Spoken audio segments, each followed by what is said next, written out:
मनाली की ठंडी हवाएं जब सुबह की पहली किरणों के साथ घाटियों में बिखरती तो पूरा शहर एक नए जीवन से भर जाता। पहाड़ों के बीच बसा ये शहर जितना खूबसूरत था उतनी ही रहस्यमय थी यहाँ की कहानियाँ। उन्हीं कहानियों में से एक थी अनिका की कहानी। अनिका वर्मा 24 वर्षीय एक सफल न्यूरोसर्जन थी। आज वह 6 साल बाद मनाली लौटी थी, अपने अतीत से सामना करने के लिए, अपने उन सवालों के जवाब खोजने के लिए जिनका हल उसे अब तक नहीं मिला था। मनाली में कदम रखते ही उसकी आंखें पुरानी यादों में खो गईं। यही वो जगह थी जहां उसने अपना बचपन बिताया था, जहां उसने अपने जीवन के सबसे बड़े दर्द और सबसे गहरे राज को जिया था। छुपा हुआ सच। 6 साल पहले अनिका एक साधारण सी लड़की थी, वजन 120 किलो, समाज के ताने, परिवार की अनदेखी और आत्मविश्वास की कमी। परंतु उसकी जिंदगी अचानक बदल गई थी जब शादी के दूसरे ही दिन उसे पता चला कि वह गर्भवती है। कैसे हो सकता है ये, उसने खुद से हजारों बार पूछा था। वो कभी किसी के करीब नहीं आई थी, फिर यह बच्चा कैसे? परिवार ने उसे तिरस्कृत कर दिया, समाज ने उस पर उंगलियां उठाईं और उसका खुद पर से भरोसा उठ गया। जब कोई रास्ता नहीं दिखा तो वह मनाली छोड़कर चली गई, एक नई पहचान, एक नया जीवन बनाने के लिए, नई पहचान, नया संघर्ष। दिल्ली में अनिका ने खुद को पूरी तरह से बदल लिया। उसने अपना वजन कम किया, पढ़ाई में खुद को झोंक दिया और अपनी मेहनत से न्यूरोसर्जन बन गई। पर एक दर्द हमेशा उसके दिल में था, उसका बच्चा, उसकी बेटी। अब 6 साल बाद वह अपने अतीत से सामना करने के लिए लौटी थी, लेकिन उसे नहीं पता था कि उसके इंतजार में और भी बड़े राज छिपे थे। मनाली में वापसी। मनाली में कदम रखते ही अनिका के सामने उसकी पुरानी पहचान फिर से खड़ी हो गई।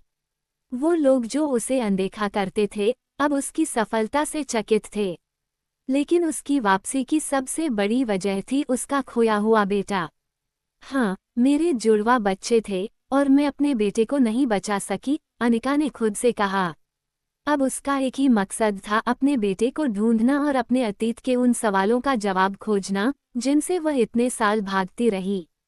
अनिका के बेटे की सच्चाई क्या है? कौन था वह रहस्यमयी शख्स जिसने उसे 6 साल पहले धोखा दिया? क्या मनाली में कोई ऐसा है जो अब भी उससे सच छुपा रहा है? अनिका का पहला कदम। मनाली में वापस आए कुछ ही घंटे हुए थे, लेकिन अनिका का दिल बेचैन था। उसके पास कई सवाल थे जिनका जवाब सिर्फ यही शहर दे सकता था। सुबह सुबह उसने अपनी बेटी नायरा को होटल के कमरे में सुलाया और खुद बाहर निकल पड़ी। वो उस अस्पताल गई जहां उसने 6 साल पहले अपने जुड़वा बच्चों को जन्म दिया था। डॉक्टर गुप्ता से मिलना है, उसने रिसेप्शन पर कहा। कुछ देर इंतजार के बाद डॉक्टर गुप्ता, जो उस समय डिलीवरी के दौरान ड्यूटी पर थे, उसके सामने थे। डॉक्टर साहब, मुझे सच्चाई जाननी है, अनिका ने कहा। डॉक्टर गुप्ता ने एक गहरी सांस ली। अनिका, तुम्हारा बेटा, हमने उसे जन्म के बाद देखा था, लेकिन कुछ घंटों बाद वह गायब हो गया। हमें लगा कि उसे कोई ले गया, लेकिन कौन, यह कोई नहीं जानता। ये सुनकर अनिका का दिल धड़क उठा। तो मेरा बेटा जिंदा है। उसकी आंखों में आंसू थे। डॉक्टर गुप्ता ने सिर झुका लिया। हमें यकीन नहीं था, लेकिन हाँ, उसके मरने की कोई रिपोर्ट नहीं थी। अब अनिका के पास एक नई उम्मीद थी। वो अपने बेटे को वापस पाने के लिए कुछ भी करने को तैयार थी। रहस्यमयी सुराग। अस्पताल से बाहर निकलते ही अनिका को महसूस हुआ कि कोई उसे देख रहा है। उसने पीछे मुड़कर देखा, लेकिन कोई नहीं था। रात होते ही वह अपने होटल वापस गई। नायरा गहरी नींद में थी, लेकिन अनिका सो नहीं पा रही थी। ट्रिंग ट्रिंग, फोन बजा। हेलो। फोन के दूसरी तरफ एक अजनबी की आवाज थी, गहरी, रहस्यमयी। अगर तुम अपने बेटे को पाना चाहती हो तो कल रात 10 बजे पुराने मंदिर के पास आओ। और फोन कट गया। अनिका के हाथ से फोन गिर गया। ये कौन था? क्या यह एक जाल था, या उसे सच में अपने बेटे तक पहुंचने का कोई सुराग मिल गया था? अनिका का मंदिर जाना, छिपे हुए दुश्मन और एक ऐसा सच जिससे उसकी दुनिया हिल जाएगी। रहस्यमयी मंदिर में कौन है? क्या यह एक जाल है या सच में कोई मदद करना चाहता है? अनिका का सामना अपने अतीत के सबसे बड़े दुश्मन से होगा। मंदिर के अंधेरे में रात का सन्नाटा मनाली की ठंडी हवाओं के साथ और भी डरावना लग रहा था। अनिका ने घड़ी देखी, रात के 9:55। वह पुराने मंदिर के पास खड़ी थी, चारों तरफ अंधेरा था। ये वही मंदिर था जहां वह बचपन में मां के साथ आती थी। लेकिन आज यहाँ कुछ अजीब था। अचानक मंदिर के दरवाजे की तरफ से किसी के कदमों की आहट सुनाई दी। कौन है? अनिका ने हिम्मत जुटाकर पूछा।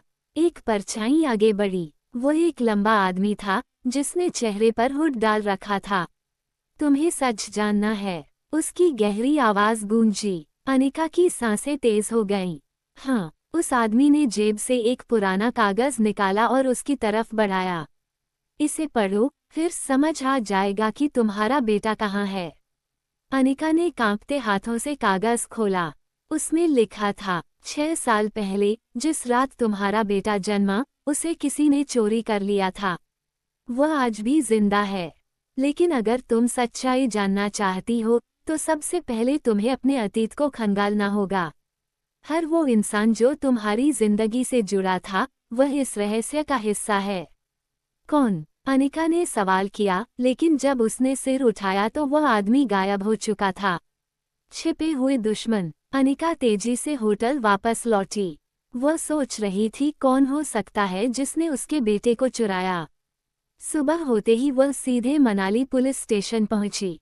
मैं अपने बेटे के बारे में रिपोर्ट दर्ज कराना चाहती हूँ, उसने इंस्पेक्टर से कहा। इंस्पेक्टर ने उसे गौर से देखा और धीरे से कहा, तुम्हारे बेटे की फाइल 6 साल पहले ही बंद कर दी गई थी। बंद कर दी गई थी? किसने? अनिका चौंक गई। इंस्पेक्टर ने कंप्यूटर पर कुछ टाइप किया और फिर स्क्रीन घुमाकर उसे दिखाया। File closed by Shrikant Verma. Anika का दिमाग सुन्ना पड़ गया।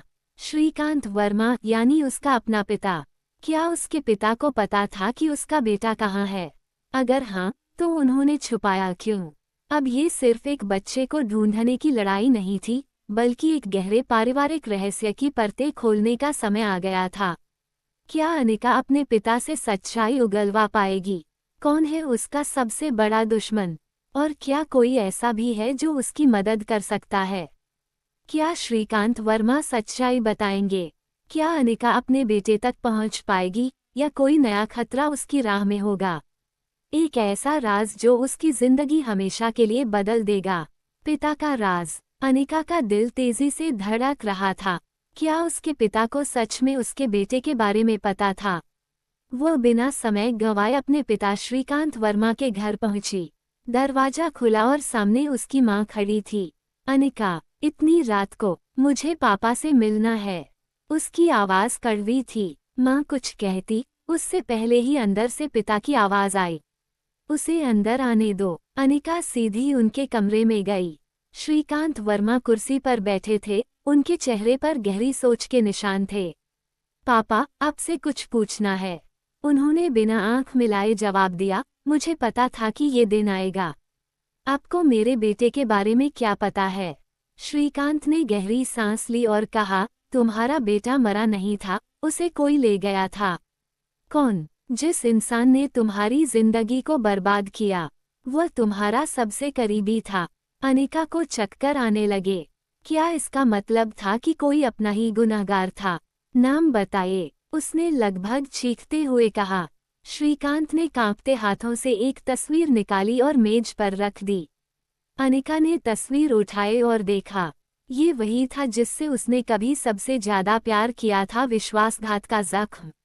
अनिका के हाथ से तस्वीर गिर गई। नहीं, यह नहीं हो सकता, उसने बुदबुदाया। तस्वीर में था आर्यन मल्होत्रा, उसका पहला प्यार। आर्यन ने मेरे बेटे को चुरा लिया। श्रीकांत वर्मा ने आंखें मूंद लीं।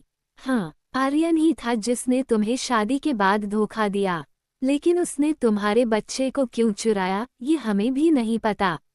अनिका के अंदर गुस्से की लहर दौड़ गई। आर्यन, वो इंसान जिससे उसने बेइंतहा प्यार किया था, जिसने उसे वादा किया था कि वो हमेशा उसका साथ देगा, वही उसकी जिंदगी का सबसे बड़ा गुनहगार निकला। लेकिन सवाल ये था, आर्यन ने उसके बेटे को क्यों चुराया। अब अनिका के पास सिर्फ एक ही रास्ता था, आर्यन को ढूंढना और उससे जवाब लेना। अनिका और आर्यन की टक्कर, क्या सच सामने आएगा या कोई और बड़ा राज छिपा है। अनिका आर्यन को ढूंढने के लिए क्या करेगी। क्या सच में आर्यन ही गुनहगार है या कोई और बड़ा राज छिपा है। क्या अनिका अपने बेटे को ढूंढ पाएगी या उसकी राह में और भी मुश्किलें आएंगी। आर्यन की तलाश। आर्यन मल्होत्रा, वो नाम जिसे अनिका ने अपने दिल से मिटाने की कोशिश की थी, लेकिन किस्मत उसे फिर उसी नाम तक ले आई थी। आर्यन अब कहाँ है, उसने अपने पिता से पूछा। श्रीकांत वर्मा ने जवाब दिया, पिछले 6 सालों से वह लंदन में है। उसने यहाँ की सारी प्रॉपर्टी बेच दी और चला गया। अनिका को यकीन नहीं हुआ। अगर आर्यन लंदन में है तो उसके बेटे के बारे में उसे कौन बता सकता है। क्या उसकी फैमिली यहाँ है। हाँ, उसका छोटा भाई विवान मल्होत्रा अभी भी मनाली में है। शायद वही कुछ बता सके। अब अनिका का अगला कदम था विवान से पहला सामना। सुबह के 6 बजे अनिका सीधे मल्होत्रा हाउस पहुंची। दरवाजा खुला तो सामने खड़ा था विवान मल्होत्रा, लंबा, तीखी आंखों वाला और आर्यन से बिल्कुल अलग दिखने वाला। अनिका दी। विवान चौंक गया। मुझे आर्यन के बारे में बात करनी है। विवान ने अनमने ढंग से दरवाजा खोला और अंदर जाने का इशारा किया। दी, आपको जानकर झटका लगेगा, लेकिन आर्यन भाई अब इस दुनिया में नहीं है। क्या। अनिका की आंखें फटी की फटी रह गईं। पिछले साल एक एक्सीडेंट में उनकी मौत हो गई थी। अनिका को लगा जैसे जमीन उसके पैरों के नीचे से खिसक गई हो। अगर आर्यन मर चुका है तो उसका बेटा अब कहाँ है। विवान ने एक फाइल निकाली और उसकी तरफ बढ़ा दी। यह आर्यन भाई की डायरी है। शायद इसमें आपको आपके बेटे का जवाब मिल जाए। आर्यन की डायरी में कौन सा राज छिपा है। क्या अनिका अपने बेटे तक पहुंच पाएगी या कोई और बड़ा खेल चल रहा है। आर्यन की डायरी में कौन सा राज छिपा है। क्या अनिका अपने बेटे तक पहुंच पाएगी या ये सिर्फ एक नया खेल है। क्या आर्यन की मौत के पीछे भी कोई साजिश थी। आर्यन की डायरी में छुपा सच, क्या उसने खुद अपने बेटे को छिपाया था। क्या कोई और इस साजिश में शामिल था। अनिका का अगला कदम, क्या वह अपने बेटे तक पहुंच पाएगी। आर्यन की आखिरी सच्चाई। अनिका ने कांपते हाथों से डायरी खोली। उसके पन्नों में छुपी हर बात उसकी जिंदगी बदल सकती थी। पहला पन्ना, अनिका, जब तुम ये डायरी पढ़ रही होगी तब शायद मैं इस दुनिया में नहीं रहूंगा। उसका दिल तेजी से धड़कने लगा। क्या आर्यन को अपनी मौत का अंदाजा था। 6 साल पहले मैंने जो किया वो मजबूरी थी। किसी ने मुझे तुम्हारे बच्चे को देने के लिए मजबूर किया था। किसी ने मुझसे तुम्हारा बेटा छीन लिया था। कौन। अनिका के दिमाग में एक ही सवाल गूंजा। डायरी के आखिरी पन्ने पर एक नाम लिखा था, राघव मेहरा। अनिका के हाथ से डायरी गिर गई। राघव मेहरा, मनाली का सबसे ताकतवर बिजनेसमैन। लेकिन उसने अनिका के बेटे को क्यों लिया। साजिश का असली चेहरा। अब अनिका के सामने एक नया दुश्मन था, राघव मेहरा। उसने तुरंत विवान की ओर देखा। राघव मेहरा कौन है। विवान की आंखों में डर झलक आया। दी, राघव बहुत खतरनाक आदमी है। अगर भाई ने उसका नाम लिखा है तो इसका मतलब है कि उसने कोई बहुत बड़ा खेल खेला था। अनिका का खून खौल उठा। अब चाहे कुछ भी हो, मैं राघव मेहरा तक पहुंचूंगी और अपने बेटे को वापस लेकर रहूंगी। अनिका बनाम राघव मेहरा, क्या वह अपने बेटे तक पहुंच पाएगी या कोई और बड़ा राज सामने आएगा। राघव मेहरा ने अनिका के बेटे को क्यों चुराया। क्या अनिका उसके खिलाफ अकेले खड़ी हो पाएगी या कोई ऐसा भी है जो उसकी मदद करेगा।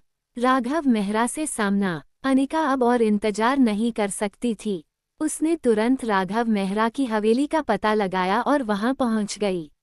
मैडम, बिना अपॉइंटमेंट के आप अंदर नहीं जा सकती, गेट पर खड़े गार्ड ने कहा। लेकिन अनिका को किसी की इजाजत की जरूरत नहीं थी।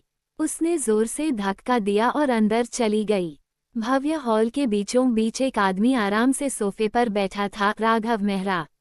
काला सूट, आंखों में शातिर चमक और चेहरे पर एक हल्की मुस्कान।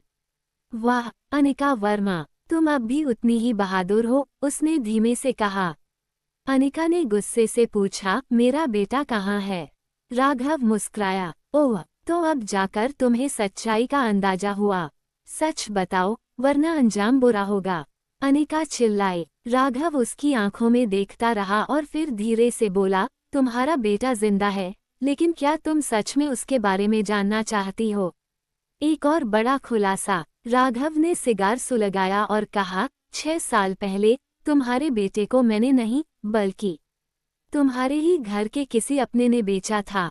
अनिका के पैरों तले जमीन खिसक गई। क्या बकवास कर रहे हो? राघव ने एक फोटो उसकी तरफ फेंकी। अनिका ने देखा, उसमें उसके पिता श्रीकांत वर्मा और राघव हाथ मिलाते नजर आ रहे थे। तुम्हारे पिता ने तुम्हारे बेटे को मेरी कंपनी को बेच दिया था। अनिका को लगा जैसे पूरी दुनिया घूम गई हो। नहीं, पापा ऐसा नहीं कर सकते। राघव हंस पड़ा। सच हमेशा मीठा नहीं होता, अनिका। अब सोचो, क्या तुम अपने ही पिता के खिलाफ जाने को तैयार हो? क्या अनिका अपने पिता से इस साजिश का सच उगलवा पाएगी, या राघव अब उससे और भी बड़ा खेल खेलेगा? क्या सच में अनिका के पिता ने उसके बेटे को बेचा, या राघव के पीछे कोई और बड़ा मास्टरमाइंड छिपा है? अनिका अपने बेटे को बचाने के लिए क्या करेगी? पिता का काला सच। अनिका तेजी से घर पहुंची। उसके दिल में गुस्सा और दर्द दोनों थे। जैसे ही उसने दरवाजा खोला, उसके पिता श्रीकांत वर्मा सामने खड़े थे। पापा, आपसे कुछ पूछना है। उसकी आवाज कांप रही थी। श्रीकांत ने शांत स्वर में कहा, मैं जानता था कि ये दिन आएगा। क्या ये सच है कि आपने मेरे बेटे को बेचा? श्रीकांत के चेहरे का रंग उड़ गया। वो कुछ कहने ही वाले थे कि अनिका ने एक फोटो उनकी तरफ फेंकी, वही फोटो जिसमें वह राघव से हाथ मिला रहे थे। सच बताए, पापा। श्रीकांत ने गहरी सांस ली और कहा, मैंने उसे बेचा नहीं था, मैंने उसे बचाया था। अनिका चौंक गई। क्या मतलब? राघव तुम्हारे बेटे को मारने वाला था। अगर मैं उसे नहीं सौंपता तो वो उसे खत्म कर देता। अनिका को यकीन नहीं हुआ। तो अब मेरा बेटा कहाँ है? श्रीकांत ने धीरे से कहा, राघव के अंडरग्राउंड चाइल्ड ट्रैफिकिंग सेंटर में, दिल्ली में। अब अनिका को समझ आ गया, ये सिर्फ एक पारिवारिक धोखा नहीं था, बल्कि एक बहुत बड़ा अपराध था। अनिका को अब देर नहीं करनी थी। वह सीधा दिल्ली जाने के लिए तैयार हो गई। लेकिन जैसे ही उसने घर से कदम बाहर रखा, उसके फोन पर एक अनजान नंबर से कॉल आई। अगर अपने बेटे को जिंदा देखना चाहती हो तो पुलिस को कुछ मत बताना और अकेले दिल्ली आओ। अब अनिका के पास दो ही रास्ते थे, या तो पुलिस की मदद ले और सब कुछ दांव पर लगा दे, या अकेले इस जाल में फंस जाए। लेकिन उसने ठान लिया था, जो भी हो, वह अपने बेटे को बचाकर ही रहेगी। क्या अनिका दिल्ली जाकर अपने बेटे को बचा पाएगी, या यह एक और बड़ा जाल है? क्या दिल्ली में अनिका अपने बेटे तक पहुंच पाएगी? क्या यह एक जाल है, या सच में उसे उसका बेटा मिल सकता है? क्या राघव मेहरा का असली मकसद सामने आएगा? दिल्ली की रहस्यमयी रात। अनिका अकेले दिल्ली पहुंच चुकी थी।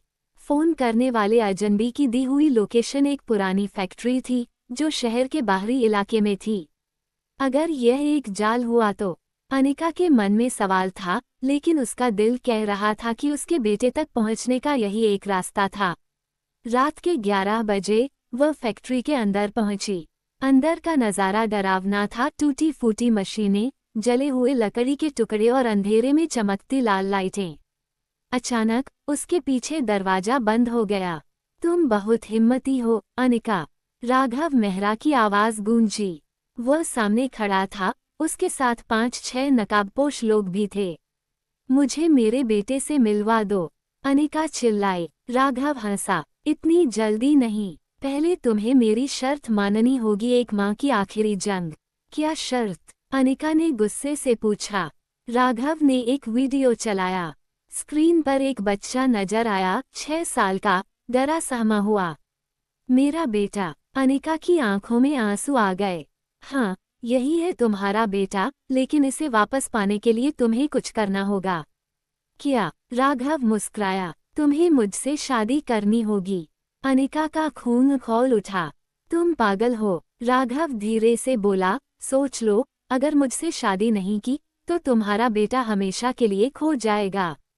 अब अनिका के सामने सबसे बड़ा सवाल था, क्या वह अपने बेटे के लिए ये कुर्बानी देगी या कोई और रास्ता निकालेगी? क्या अनिका इस जाल से निकल पाएगी? क्या उसे अपने बेटे को बचाने का कोई और तरीका मिलेगा? अब कहानी अपने सबसे बड़े ट्विस्ट की ओर बढ़ रही है। आने वाले अध्यायों में क्या अनिका राघव से शादी करने के लिए तैयार होगी या वह कोई और चाल चलेगी और अपने बेटे को बचाने का नया तरीका निकालेगी? क्या राघव का कोई और राज सामने आएगा? अनिका का फैसला। राघव की शर्त सुनकर अनिका के दिल में तूफान आ गया। तुम मुझसे जबरदस्ती शादी नहीं करवा सकते, उसने गुस्से से कहा। राघव मुस्कुराया, तो फिर अपने बेटे को भूल जाओ। अनिका की आंखों में आंसू आ गए, लेकिन उसने खुद को कमजोर नहीं पड़ने दिया। अगर तुम्हें मुझसे शादी ही करनी है तो मुझे मेरे बेटे से पहले मिलने दो। राघव ने कुछ सोचा और फिर हंसा, ठीक है, लेकिन सिर्फ एक मुलाकात। बेटे से मुलाकात या जाल? अगले दिन अनिका को एक पुराने गोदाम में ले जाया गया। कमरे में सामने एक बच्चा बैठा था, वही चेहरा, वही आंखें। उसका बेटा। मम्मा। बच्चे ने उसे देखते ही दौड़ लगा दी। अनिका ने उसे कसकर गले लगा लिया, लेकिन तभी कुछ महसूस हुआ। बच्चे के गले में बम जैसा कोई डिवाइस लगा हुआ था। उसके दिमाग में एक ही सवाल आया, क्या ये भी राघव का कोई नया खेल है? क्या अनिका अपने बेटे को इस जाल से बचा पाएगी या राघव की योजना कहीं ज्यादा खतरनाक है? अब कहानी अपने सबसे बड़े रोमांचक मोड़ पर पहुंच चुकी है। क्या अनिका अपने बेटे को बम से बचा पाएगी? क्या राघव की यह आखिरी चाल है या इसके पीछे कोई और बड़ा राज है? अनिका का अगला कदम क्या होगा, समझौता या लड़ाई? वक्त के खिलाफ जंग। अनिका का दिल तेजी से धड़क रहा था। उसके बेटे के गले में बंधा बम किसी भी वक्त फट सकता था। राघव, यह क्या पागलपन है? वह चिल्लाए। राघव हंसा, तुमने मेरी शर्त नहीं मानी, अब यह मेरी शर्त है, या तुम मुझसे शादी करो या फिर अपने बेटे को खोने के लिए तैयार रहो। अनिका को अपनी मजबूरी का एहसास हुआ, लेकिन वह इतनी आसानी से हार मानने वालों में से नहीं थी। वह अपने बेटे को पकड़कर धीरे से कान में फुसफुसाए, माँ यहाँ से निकलने का रास्ता ढूंढेगी, तुम बस हिलना मत। अब उसे कुछ करना था और जल्दी। अनिका ने इधर उधर देखा। कमरे के कोने में एक सीसीटीवी कैमरा था, इसका मतलब था कि कोई ना कोई बाहर से उन्हें देख रहा था। उसने गहरी सांस ली और नाटकीय अंदाज में कहा, ठीक है, मैं तुमसे शादी करने के लिए तैयार हूँ। राघव ने ताली बजाई, अब आई ना अक्ल ठिकाने। लेकिन जैसे ही उसने आगे बढ़ने की कोशिश की, अनिका ने अचानक पास पड़ी कुर्सी उठाई और राघव के सिर पर दे मारी। राघव लड़खड़ाकर गिर पड़ा। अनिका ने तेजी से बेटे के गले में बंधे डिवाइस को देखा। टाइमर 2 मिनट 30 सेकंड मिनट बाकी।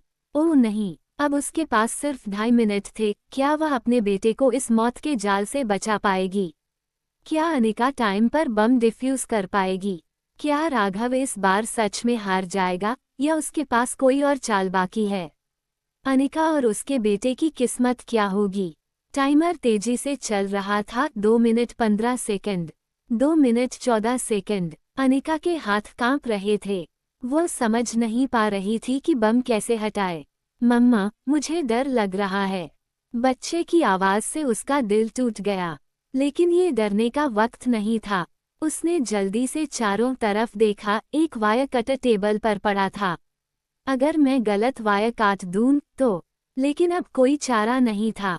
उसने हिम्मत जुटाई और कट। टाइमर रुका। बम डिफ्यूज हो चुका था। अनिका ने अपने बेटे को गले से लगा लिया, लेकिन तभी पीछे से किसी ने उसकी गर्दन पर वार किया और वह बेहोश हो गई। जब अनिका को होश आया तो वह एक लकड़ी की कुर्सी से बंधी हुई थी। सामने राघव खड़ा था, लेकिन उसके साथ कोई और भी था। शाबाश अनिका, तुमने बम तो डिफ्यूज कर लिया, लेकिन अब बच नहीं पाओगी। अनिका ने नजरें ऊपर उठाईं और जो चेहरा उसने देखा वह देखकर उसकी रूह कांप गई। पापा। हाँ, उसके सामने श्रीकांत वर्मा खड़े थे। तो ये सब तुम्हारा खेल था? अनिका का दिल टूट गया। श्रीकांत ने ठंडी आवाज में कहा, तुम्हें ये जानने का कोई हक नहीं कि तुम्हारे बेटे के साथ क्या हुआ। अब बहुत देर हो चुकी है। राघव हंसा, अब बताओ, बचोगी कैसे? क्या अनिका अपने ही पिता से लड़ पाएगी? क्या राघव और श्रीकांत के बीच कोई और गहरी साजिश छिपी है? अनिका अपने बेटे को बचाकर इस जाल से निकल पाएगी या नहीं? अनिका की आंखों में आंसू थे। पापा, आपने ऐसा क्यों किया? श्रीकांत वर्मा ने ठंडी आवाज में कहा, तुम समझ नहीं रही हो अनिका। ये सब तुम्हारे भले के लिए है। भला? अनिका चीख पड़ी। मेरा बेटा मेरी जान है और तुम उसे मुझसे छीनने की कोशिश कर रहे हो। राघव ने हंसते हुए कहा, तुम्हारे पिता ने ही मुझे तुम्हारे बेटे को मारने का आदेश दिया था, लेकिन फिर उन्होंने सोचा कि उसे बेचना ज्यादा फायदेमंद होगा। अनिका का दिल टूट चुका था, लेकिन अब वह रोने वाली नहीं थी, अब वह लड़ने के लिए तैयार थी। अनिका ने कुर्सी से बंधे हाथों को हिलाया। रस्सी थोड़ी ढीली हो चुकी थी। मैं यहाँ से जिंदा बाहर निकलूंगी और अपने बेटे को भी लेकर जाऊंगी। राघव ने हंसते हुए पिस्तौल तान दी। अब देखता हूँ तुम कैसे बचती हो। जैसे ही उसने ट्रिगर दबाने की कोशिश की, अचानक धम, दरवाजा टूटकर गिरा और पुलिस अंदर आ गई। विवान, अनिका का छोटा भाई, पुलिस के साथ खड़ा था। दीदी, अब ये बच नहीं पाएंगे। राघव और श्रीकांत ने भागने की कोशिश की, लेकिन पुलिस ने उन्हें चारों ओर से घेर लिया।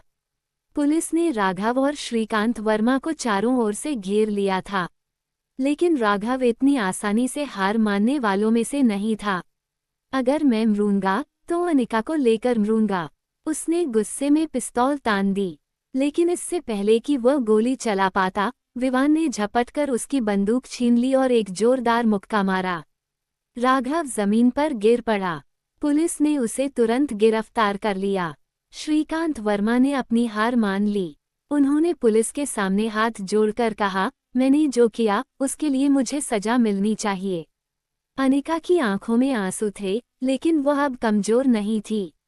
मेरे बेटे को मुझसे दूर करने की सजा तुम्हें जरूर मिलेगी पापा। पुलिस उन्हें अपने साथ ले गई। अब अनिका के सामने सबसे बड़ा सवाल था, क्या वह अपने बेटे के साथ एक नई जिंदगी शुरू कर पाएगी? कुछ महीनों बाद अनिका अपने बेटे के साथ एक पार्क में बैठी थी। उसके बेटे की हंसी उसके लिए सबसे बड़ी राहत थी। विवान उसके पास आया और बोला, दीदी, अब सब ठीक हो गया है। राघव और श्रीकांत को उम्र कैद की सजा हो चुकी है। अनिका ने राहत की सांस ली। अब मुझे अपने अतीत को भूलकर अपने बेटे के साथ नई जिंदगी शुरू करनी है। उसने अपने बेटे को गले से लगा लिया और मुस्कुराई। अब कोई हमें अलग नहीं कर सकता।